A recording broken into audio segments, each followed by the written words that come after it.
ችን ወደ እናንተ ዘን መተናል አብራችሁ እንድትቆዩ ጋብዛለን። በመጀመሪያም ዝርዝር መረጃዎችን የቤት ልማት አመራሮች መታሰርን በተመለከተ ብዙ አመራሮች ላይ የሚወሰድ የእርምት እርምጃ በአብዛኛው ከግልጽነት ከሀብት ብክነትና ከሙስና ጋር ተያይዞ የመጣ መሆኑ ተገልጿል።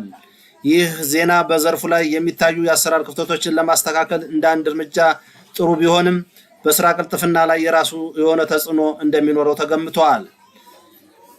በሌላ መረጃ የኮንዶሚኒየም ግንባታ መቀዛቀዙ ታይቷል። የግንባታ ግብአቶች ጋር መናርና የአቅርቦት እጥረት ለግንባታዎች መጓተት ዋነኛ ምክንያት ቢሆኑም የአመራር መታሰር አንደኛው እንዲቀዛቀዝ አድርጎታል ተብሏል። ለዓመታት በጉጉት ሲጠባበቁት የነበሩ ተመዝጋቢዎች ተስፋ መቁረጥ ይፈጥራል ሲሉ አንዳንድ አስተያየታቸውን የሰጡ ተመዝጋቢዎች ተናግረዋል። የቤቶች የመጨረሻ የግንባታ ወጪ ክፍያ ሊያድግም እንደሚችልና በከተማው ያለውን የቤት እጥረት ይበልጥ እንደሚያባብሰው እየተነገረ ነው። የ2005 ተመዝጋቢዎች በማህበራት ተደራጅተው ቦታ የተሰጣቸው ቢሆንም ቦታውን ሊቀሙ መሆኑ ተነግሯል። ይህ ጉዳይ ምናልባትም እጅግ አሳሳቢ መሆኑ እየተነገረ ነው። ተመዝጋቢዎቹ በራሳቸው አቅም ለመገንባት ተደራጅተው ቦታ ከተረከቡ በኋላ ቦታው ሊነጠቁ ነው መባሉ እጅግ አሳሳቢ ነው ሲሉ ተናግረዋል። የዘገዩበት ምክንያት ደግሞ የመሬቱ በገቡት ውል መሰረት ያለመጀመራቸው ምክንያት ቢሆንም ለዚህ ደግሞ የገንዘብ እጥረትና አንዳንድ የአመራር አለመግባባት መሆኑ ተናግረዋል። ወደ ዝርዝር መረጃዎች እናልፋለን። አብራችሁን ሁኑ።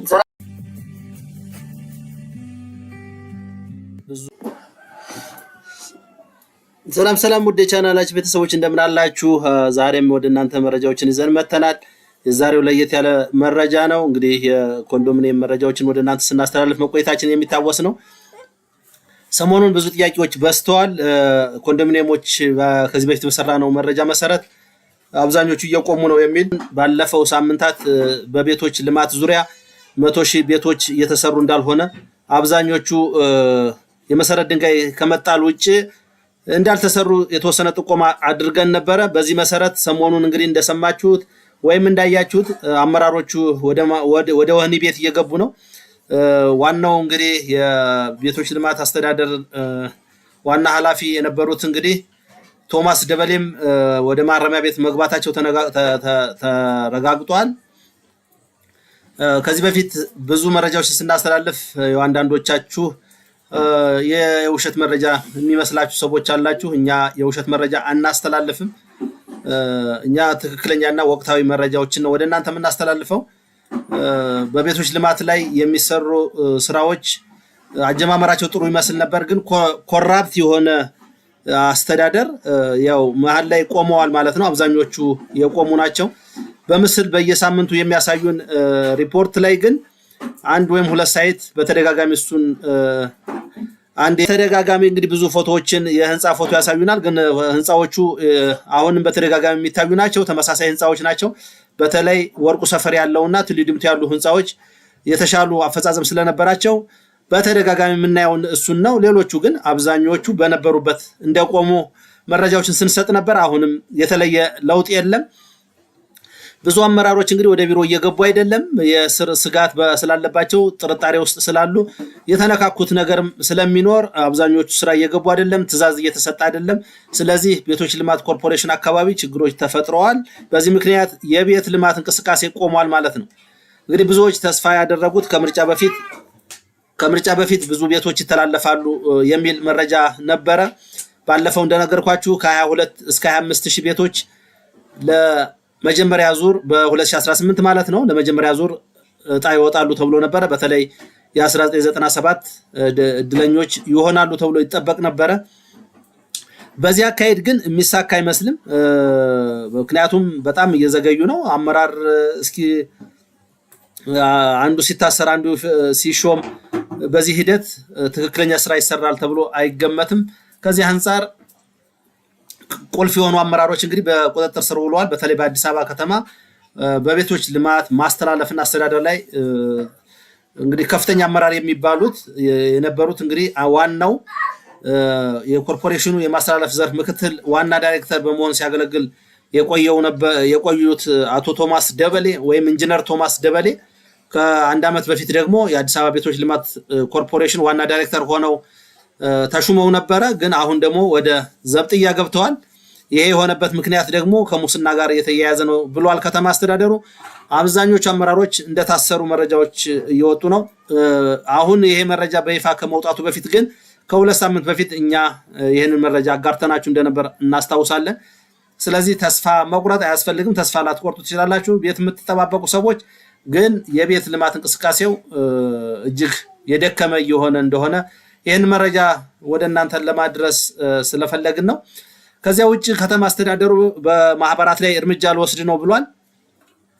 እንግዲህ በአዲስ አበባ በ2005 ከተደራጁ ወይም ከተመዘገቡ ነዋሪዎች መካከል 54 ማህበራት መኖሪያ ቤት እንዲሰሩ ድጋፍ በማድረግ መሬት አዘጋጅቻለሁ ብሎ ማስታወቁና እንዲደራጁ መፍቀዱ የሚታወስ ነው። በዚህ መሰረት ማህበራቱ በከተማው ውስጥ በተለያዩ ቦታዎች የግንባታ መሬት በነፃ ተሰጥቷቸዋል። ነገር ግን በተደረገው ግምገማ መሰረት እነዚህ ማህበራት ውስጥ ጥቂቶቹ በተለያዩ ምክንያት የግንባታ ሂደታቸው መጀመር አልቻሉም ተብሏል። ስለዚህ እንደ ምክንያት የተጠቀሱት ደግሞ የፋይናንስ እጥረት፣ የአስተዳደር ልምድ ችግር፣ ውስጣዊ ሽኩቻና የአባላት ስምምነት እጥረት ማጣት ነው። እዚህ ላይ በነገራችን ላይ የመንግስት አካላትም ጣልቃ ይገባሉ። ቦታ መረጣ ላይ በተለይ ብዙ ችግሮችን ሰምተናል። ቦታ ከማስመረጥ አንጻር ቀድሞ ብር በእጅ የሚሰጥ ወይም ጉቦ የሚሰጥ ጥሩ የተሻለ ሳይት ይሰጠው እንደነበረ መረጃዎችን ጠቁመናችሁ ነበር ከዚህ በፊት። ሌላው ችግራቸው የግልጸኝነት ችግር አለ። ይሄ ቡድን እንደ ምክንያት የሚጠቀሱ ዋና ዋና ችግሮች የፋይናንስ ችግር አለ። አዎ አብዛኞቹ የመንግስት ሰራተኞች ናቸው፣ የፋይናንስ ችግር ያጋጥሟቸዋል። መምህራን ናቸው፣ ከእጅ ወዲያ በሆነ የኑሮ ሂደት ላይ ቆጥበው 2.5 እና ከዚያ በላይ ሚሊየን ብር ቤት ይሰራሉ የሚለው መጀመሪያም የተተነበየ ነው ችግር እንደሚያጋጥም።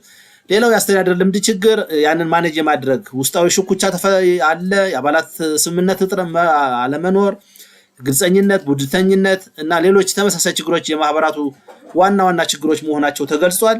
በዚህ መሰረት የከተማ አስተዳደሩ ግንባታ ሳይጀምሩ የቆዩ ማህበራት ላይ እርምጃ ለመውሰድ ዝግጅት እያደረኩ ነው ብሏል። እንግዲህ ያው ዝግጅት የሚያደርገው ቦታውን መንጠቅ ነው የሚሆነው። እንግዲህ አቅም ከሌላቸው ምን ያደርጋሉ የሚለውን ወደፊት የምናየው ነው። በዚህ በያዝነው ዓመት ግንባታ መጀመር ያልቻሉ ማህበራት ከፕሮግራሙ እንደሚሰረዙ እና ሊሰጣቸው የነበረው መሬትም ወደ መንግስት እንደሚመለስ ተገልጿል። እንዲሁም መሬቱ በሚቀጥለው ዙር በሌሎች ዝግጁ የሆኑ ተጠቃሚዎች እንደሚደረግላቸው ተነግሯል። እንግዲህ ኃላፊዎቹ ለማህበራት ከተሰጠው ድጋፍ በላይ የግንባታ ስራ መጀመር የእነሱ ኃላፊነት መሆኑን በመግለጽ እንዲህ አይነቱ የመሬት መዘግየት በከተማ የመኖሪያ ቤት እጥረት ላይ አሉታዊ ተጽዕኖ እንደሚያሳድር አስጠንቅቀዋል ማለት ነው። ይሄ እንግዲህ መረጃ የወጣችው በመንግስት ደረጃ የሚሰሩ ኮንዶሚኒየም ቤቶች መዘግየት አጋጠማቸው ብለን መረጃዎችን አሰራጭተንላችሁ ነበር ወይም አስተላልፈን ነበረ። አሁን ከ100,000 ቤቶች አንደኛው እንግዲህ በማህበራት የሚሰሩ ቤቶች ነበረ። ስለዚህ በማህበራት የሚሰሩ 54 ማህበራት የተደራጁ ነበሩ። ከነሱ መካከል እንግዲህ አቅም የላቸውም፣ አልተግባቡም። ስለዚህ የነሱ ቤት አልተሰራም። ስለዚህ እኔም 100,000 ቤት ያልኩት እቅድ ፈርሶብኛል ለማለት ለመንግስት እንዲመቸው ይችን መረጃ እያወጣ ይገኛል። ከዚህ በተጨማሪ ዝግጁ ያልሆኑ ማህበራትን በፍጥነት የሚያሟሉ ከሆነ ማሟላት አለባቸው፣ የሚጀምሩ ከሆነ መጀመር አለባቸው። ካልሆነ ግን እድሉ የሚነጠቁ ይሆናል፣ ለሌሎች የተደራጁ ማህበራት የሚሰጥ ይሆናል ሲል ከተማ አስተዳደሩ እንግዲህ አሳውቋል ማለት ነው። እንግዲህ በአጠቃላይ በቤቶች ልማት የነበረ መረጃ ይህንን ይመስላል። አብዛኞቹ መረጃዎች በእቅዱ መሰረት ያልሄዱ፣ አብዛኞቹ ደግሞ አሁን ምክንያት የተደረደረላቸው ነው። በመጨረሻው ሰዓት እንግዲህ 2 ወር ከምናምን የቀረው በጀት ዓመቱ ሊጠናቀቅ እዚህ ላይ እንግዲህ ምክንያት መደርደር ተጀምሯል። ማህበራት ያልተሳካው፣ የአመራር መታሰር፣ ሌሎችም እንግዲህ ለምክንያትነት የቀረቡ መረጃዎች ናቸው ብለን ነው እኛ የምናስበው። እንመጣለን። ስለዚህ ወደ ሌሎች መረጃዎች እናልፋለን። አሁንም አብራችሁን ሁኑ። ሌላው መረጃችን የኢትዮጵያ ብርና የደቡብ ሱዳን ፓውንድ በዓለም ላይ ደካማ አፈጻጸም ካሳዩ የመገበያያ ገንዘቦች ተርታ መመደባቸው ተነግሯል። እንግዲህ የኢትዮጵያ ብር በጣም እያሽቆለቆለ ወርዶ አሁን ላይ በጣም ተዳክሟል። እንግዲህ አስቡት የደቡብ ሱዳን ፓውንድ ጋር እንግዲህ በታህሳስ ወር 2017 እስከ ታህሳስ 2018 ባለው ጊዜ ብቻ እያንዳንዳቸው ከ10 በመቶ በላይ ዋጋቸውን በማጣት በዓለም ላይ ደካማ አፈጻጸም ካሳዩ የመገበያያ ገንዘቦች ተርታ ተመድበዋል። በጣም ነው የሚያሳፍር። ኢትዮጵያ እንግዲህ ከደቡብ ሱዳን ጋር ተመጣጣኝ የማሽቆልቆል ጉዞዋን ይዛለች ማለት ነው። ኢትዮጵያ ውስብስብ በሆነ የዕዳ ሽግሽግ ሂደት ውስጥ ኢኮኖሚያዋን ለማረጋጋት በምትተጋበት በዚህ ወቅት ብር ከአርጀንቲና እና ከቱርክ ሊራ በመቀጠል በዓለም ሶስተኛው ደካማ የመገበያ ገንዘብ ሆኖ ተመዝግቧል ማለት ነው። የኢትዮጵያ ገንዘብ በዓለም እንግዲህ አስቡ ሶስተኛዋ። የኢትዮጵያ መገበያ ብር ከአሜሪካ ዶላር አንጻር 18 በመቶ ዋጋውን ያጣው በዶላር እጥረት፣ በከፍተኛ ዋጋ ግሽበትና በውጭ ኢንቨስትመንት እምነት መቀነስ ምክንያት መሆኑ ተገልጿል። የዓለም ባንክ የመጋቢት 2018ን አፕሪል 2026ን ወቅታዊ የአፍሪካ ኢኮኖሚ ሪፖርት ዋቢ በማድረግ ዘኢስት አፍሪካን ጋዜጣ እንደዘገበው ከዶላር አንጻር ሲሰላ የኢትዮጵያ ብር 18 በመቶ እንዲሁም የደቡብ ሱዳን ፓውንድ 15 በመቶ ዓመታዊ ምንዛሪ አቅማቸውን አጥተዋል ብሏል። በጣም እጅግ ያሳፍራል። በዚህ ደረጃ እንግዲህ እስከ መቼ ነው የምንቀጥለው የሚለውን የምናየው ይሆናል። አሁንም ወደ ሌሎች መረጃዎች እናልፋለን። አብራችሁን ቆዩ። ብፁዕ ወቅዱስ አቡነ ማትያስ ለትንሣኤ በዓል የእንኳን አደረሳችሁ መልእክት ማስተላለፋቸው ተሰምቷል። ሚያዝያ 3 ቀን 2018 የኢትዮጵያ ኦርቶዶክስ ተዋሕዶ ቤተክርስቲያን ፓትርያርክ ብፁዕ ወቅዱስ አቡነ ማትያስ ለትንሣኤ በዓል የእንኳን አደረሳችሁ መልእክት አስተላልፈዋል። ብፁዕ ወቅዱስ አቡነ ማትያስ ባስተላለፉት የእንኳን አደረሳችሁ መልእክት የትንሣኤን በዓል ስናከብር ለችግር የተዳረጉ ወገኖችን በማገዝ ቀን ለሆኑ ፍጹም ብርሃን ሆኖ ይውል ዘንድ ክርስቲያናዊ ግዴታችን መወጣት አለብን ብለዋል። ኢየሱስ ክርስቶስ በትንሣኤው ትንሣኤያችንን ሲያበስርልን የትንሣኤ ሰዎች ሆነን በመንፈስና በሞራል በማደግ ብርሃናት ዓለም ልንሆን እንጂ እንደገና የጨለማው ኃይል መሳሪያዎች ልንሆን አይደለም ብለዋል። ሁላችንም በፈጣሪ መልካም መንገድ ልንጓዝ ይገባል ሲሉ አባታዊ ጥሪያቸውንም አስተላልፈዋል። የእምነቱ ተከታዮች በዓሉ ሲያከብሩ ካለው በማካፈል የተራቡትን በማብላት የተጠሙትን በማጠጣት የታረዙትን በማለበስ እና የዕለቱ ደስታ ተካፋይ እንዲሆኑ በማድረግ ሊሆን እንደሚገባም አሳስበዋል። ብዙዎች መረጃዎች ስናልፍ የሪል ስቴት አልሚዎች ገንብተው የማያስረክቡትን ቤት ከገበያ ዋጋ በታች በመሸጥ ላይ ይገኛሉ ሲል ማህበራቱ አረጋግጠዋል። በኢትዮጵያ የሪል ስቴት ኢንዱስትሪው የህዝብ አመኔታ በማጣቱ ምክንያት እየተቀዛቀዘና እየሞተ እንደሚገኝ የኢትዮጵያ ሪል ስቴት አልሚዎች ማህበር አስታውቀዋል።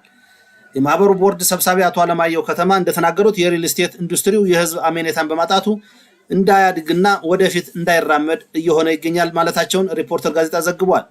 የሪል ስቴት አልሚዎች ለቤት ፈላጊዎች በውላቸው መሰረት ቤታቸውን ገንብተው ባለማስረከባቸውና ቃላቸውን ባለመጠበቃቸው ዘርፉን በህዝብ ዘንድ አመኔታ እንዳይኖረው አድርጎታል ብለዋል።